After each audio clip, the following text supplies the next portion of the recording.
So there, while uploading XML file in WordPress, sometimes you might say that there is a error that is called maximum file size error.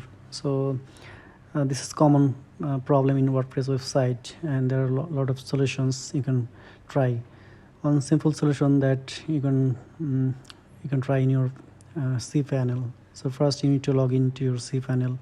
Then you will find a software section in the middle of the your cPanel, and you will find a PSPINA editor options in software section.